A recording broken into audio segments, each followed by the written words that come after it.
നമസ്കാരം. ഇടുക്കി ലൈവിലേക്ക് സ്വാഗതം. കട്ടപ്പന നഗരസഭ കൗൺസിൽ യോഗം നടന്നു. Indoor stadium cum shopping complex നിർമ്മാണവുമായി ബന്ധപ്പെട്ട ചർച്ചയിൽ ഭരണ പ്രതിപക്ഷ അംഗങ്ങൾ തമ്മിൽ വാക്കുതർക്കം. ഈ ഭരണസമിതിയുടെ കാലയളവിൽ ഇൻഡോർ സ്റ്റേഡിയം നിർമ്മിക്കില്ലെന്നും ഷോപ്പിംഗ് കോംപ്ലക്സ് നിർമ്മിക്കുവാനാണ് തീരുമാനമെന്നും ഭരണസമിതി അറിയിച്ചു. ഇടുക്കി ലൈവ് വാർത്തകൾ നിങ്ങൾക്കായി അവതരിപ്പിക്കുന്നത് 4 പതിറ്റാണ്ടിന്റെ ആത്മബന്ധം. Vimala silk house, Kattappana. Vimala silk house, the ultimate bridal destination. Kattappana നഗരസഭ കൗൺസിൽ യോഗത്തിൽ 19 അജണ്ടകളാണ് ചർച്ചയ്ക്കുണ്ടായിരുന്നത്. STP പ്ലാന്റ് സ്ഥാപിക്കുന്നതിനായി 60 സെന്റ് സ്ഥലം ലഭ്യമാക്കുന്നത് സംബന്ധിച്ച് ചർച്ച നടന്നു. കട്ടപ്പനയിലെ പല സ്ഥാപനങ്ങളുടെയും ലോഡ്ജുകളുടെയും സെപ്റ്റിക് ടാങ്ക് പൈപ്പ് രാത്രിയുടെ മറവിൽ ജലസ്രോതസ്സുകളിലേക്ക് തുറന്നുവിടുന്നതായി കൗൺസിലർമാർ യോഗത്തിൽ ഉന്നയിച്ചു. ഇതുമൂലം തോടുകളുടെ സമീപത്തെ താമസക്കാർ ബുദ്ധിമുട്ടുകയാണ്. ഇത്തരത്തിൽ പൈപ്പുകൾ ജലസ്രോതസ്സുകളിലേക്ക് തുറന്നുവിടുന്നവർക്കെതിരെ ശക്തമായ നടപടി സ്വീകരിക്കുന്നതിന് ആരോഗ്യവകുപ്പിനെ ചുമതലപ്പെടുത്തി. ഇന്ന് കൗൺസിൽ യോഗത്തിൽ മൊത്തം 19 അജണ്ടകളാണ് ഉണ്ടായിരുന്നത്. അതിനകത്ത് നല്ല രീതിയിൽ എല്ലാവരുടെയും ഭാഗത്തു നിന്നും നല്ല ചർച്ചകളുണ്ടായി. അതിനുള്ള തീരുമാനങ്ങൾ ഉണ്ടായിട്ടുണ്ട്. കട്ടപ്പന നഗരസഭാ ഗ്രൗണ്ടിൽ indoor stadium cum shopping complex നിർമ്മാണം എന്ന അജണ്ടയിൽ നടന്ന ചർച്ചയിൽ ഭരണ പ്രതിപക്ഷ അംഗങ്ങൾ തമ്മിൽ വാക്കുതർക്കമുണ്ടായി.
അഴിമതി നടത്താനാണ് 2 പദ്ധതികൾ ഒരേ പേരിൽ അജണ്ടയിൽ ഉൾപ്പെടുത്തിയതെന്നും ഷോപ്പിംഗ് കോംപ്ലക്സ് നിർമ്മിക്കുന്നതിൽ തങ്ങൾ എതിരല്ലെന്നും LDF BJP കൗൺസിലർമാർ പറഞ്ഞു.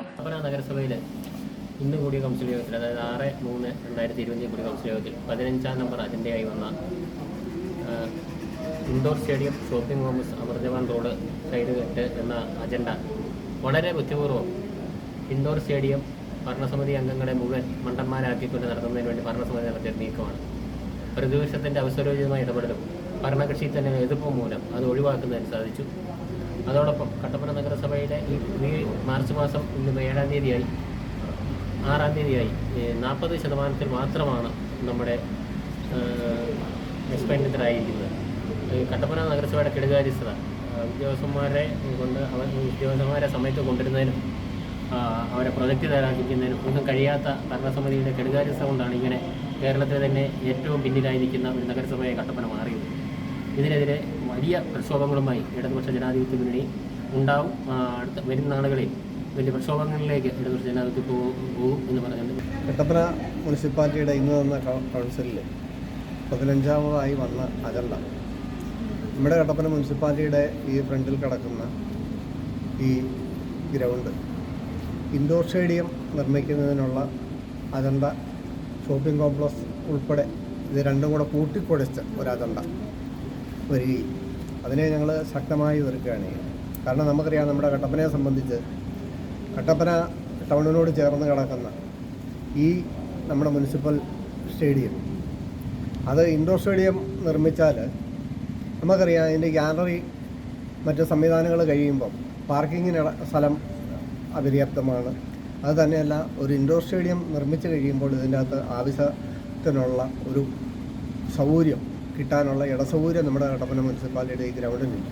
അതുപോലെ തന്നെ നമുക്കറിയാം, ഈ അമർജവാൻ റോഡിൻ്റെ സൈഡ് 2010 പ്രളയത്തോടനുബന്ധിച്ച് അതിന് വളരെയധികം കേടുപാട് അതിന് സംഭവിച്ചിട്ടുണ്ട്. പക്ഷേ എന്നാൽ ഇന്ന് വരെ അതൊന്ന് നിർമ്മിക്കാനുള്ള ആ റോഡിൻ്റെ സൈഡിൽ മുനിസിപ്പാലിറ്റിയുടെ ഒരു ഷോപ്പിംഗ് കോംപ്ലക്സ് ഏതാണ്ട് ഇപ്പം ഒരു 6-7 വർഷം മുമ്പ് തുടങ്ങി വെച്ച് അതുപോലും ഒന്ന് പൂർത്തിയാക്കാൻ പറ്റാതെ ഓരോരോ പുതിയ പദ്ധതികൾ ഇങ്ങനെ കൊണ്ടുവരിക, അതൊന്നും പൂർത്തിയാക്കാൻ പറ്റാതെ വരിക. ഇപ്പോൾ നമുക്കറിയാം നമ്മുടെ ടൗൺ ഹാൾ അത് പുനരുദ്ധരിക്കാൻ വേണ്ടിയിട്ടുള്ള ഏതാണ്ട് 1 വർഷക്കാലമായി അതിൻ്റെ പണി ആരംഭിച്ചിട്ട് ഇന്നേ വരെയും അതിൻ്റെ പണി പൂർത്തീകരിക്കാൻ കട്ടപ്പന മുനിസിപ്പാലിറ്റി ഭരണസമിതിക്ക് സാധിച്ചിട്ടില്ല. ഇതിൻ്റെയൊക്കെ കാരണം പൊതുവേ ഒരു ആക്ഷേപം നമ്മുടെ കട്ടപ്പന നിലനിൽക്കുന്നത്, നമ്മുടെ ഈ കട്ടപ്പനയുടെ പരിസരത്ത് ധാരാളം ഓഡിറ്റോറിയങ്ങളുണ്ട്. അപ്പം അവരെയൊക്കെ സഹായിക്കാൻ വേണ്ടിയിട്ട് നമ്മുടെ ഈ വളരെ സാധാരണക്കാർക്കൊക്കെ ഉപയോഗിക്കാൻ പറ്റുന്ന നമ്മുടെ ടൗൺ ഹാള് അത് പണി പൂർത്തീകരിച്ചു കൊടുക്കാൻ തീർച്ചയായിട്ടും ഈ ഇങ്ങനെയുള്ള ഓഡിറ്റോറിയങ്ങളെല്ലാം ബാധിക്കും എന്നതുകൊണ്ടായിരിക്കാം എന്ന ജനസംസാരവും. തീർച്ചയായിട്ടും അതിൻ്റെ പണി എത്രയും പെട്ടെന്ന് പൂർത്തീകരിച്ചാൽ സാധാരണക്കാരായ ജനങ്ങൾക്ക് കുറഞ്ഞ ചെലവിൽ ഓരോ ഫംഗ്ഷനൊക്കെ നടത്താൻ സാധിക്കും. എന്നാൽ അജണ്ട കൃത്യമായി മനസ്സിലാക്കാത്തതിനാലാണ് ചിലർ ആരോപണം ഉന്നയിക്കുന്നതെന്നും അമർ ജവാൻ റോഡിന്റെ സംരക്ഷണാർത്ഥം ഷോപ്പിംഗ് കോംപ്ലക്സ് മാത്രമാണ് നിർമ്മിക്കുന്നതെന്നും vice chairman advocate KJ Benny പറഞ്ഞു.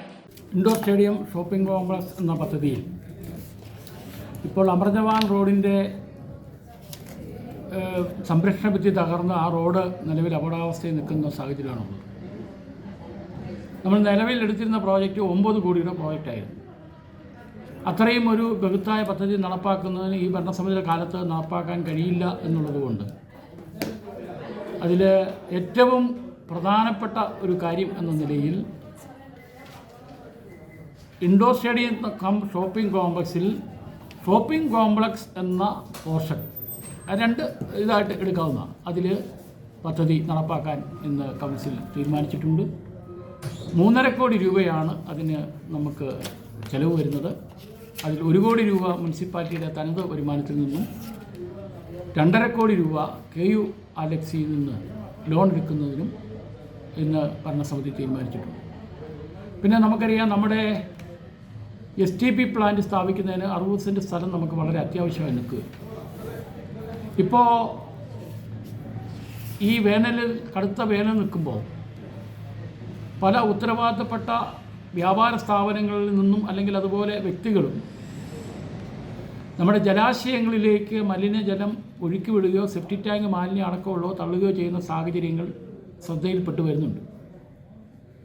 വളരെ കർശനമായ നടപടികൾ സ്വീകരിക്കുന്നതിന് ഭരണസമിതി യോഗം ഇന്ന് ഹെൽത്ത് സൂപ്പർവൈസറെ ചുമതലപ്പെടുത്തിയിട്ടുണ്ട്. നമ്മൾ മിക്കവാറും സ്ഥലത്തെ എല്ലാം സ്ലാബ് ഇളക്കി പരിശോധന നടത്തി കുറ്റക്കാർക്കെതിരെ ആവശ്യമായ മാതൃകാപരമായ നടപടി സ്വീകരിക്കുന്നതിന് ഇന്ന് കൗൺസിൽ യോഗം തീരുമാനിച്ചിട്ടുണ്ട്. പിന്നെ STP പ്ലാന്റ് നടത്തുന്നതിനാവശ്യമായ സ്ഥലം അക്വയർ ചെയ്ത് നൽകണമെന്ന് ബഹുമാനപ്പെട്ട ജില്ലാ കളക്ടറോട് അപേക്ഷിക്കുന്നതിനും ഇന്നത്തെ കൗൺസിൽ യോഗം തീരുമാനിച്ചിട്ടുണ്ട്. ഈ ഭരണസമിതിയുടെ കാലയളവിൽ ഇൻഡോർ സ്റ്റേഡിയം നിർമ്മാണം പരിഗണനയില്ലെന്നും വൈസ് ചെയർമാൻ പറഞ്ഞു. Idukki live news Kattappana. Idukki live വാർത്തകൾ നിങ്ങൾക്കായി അവതരിപ്പിച്ചത് വിലക്കുറവിന്റെ വിസ്മയവുമായി വിമല. അതെ, നമ്മൾ ഹൈറേഞ്ചുകാരുടെ സ്വന്തം വിമലയിൽ ആദ്യമായി ഇതാ ഒരു മെഗാ റിഡക്ഷൻ സെയിൽ. 5.31 അല്ല കേട്ടോ, 70% വരെ വിലക്കുറവ്. കൂടാതെ ബൈ 1 ഗെറ്റ് 1 ഓഫറുകളും. Top, kurtis, jeans, shirt, joggers അങ്ങനെ നിങ്ങൾക്ക് ഇഷ്ടമുള്ളതെല്ലാം ഇപ്പോൾ സ്വന്തമാക്കാം. കുറഞ്ഞ വിലയിൽ കൂടുതൽ വസ്ത്രങ്ങളുമായി വിമല മെഗാ റിഡക്ഷൻ സെയിൽ. 4 പതിറ്റാണ്ടിന്റെ ആത്മബന്ധം. Vimala silk house, Kattappana. Vimala Silk House, the ultimate bridal destination.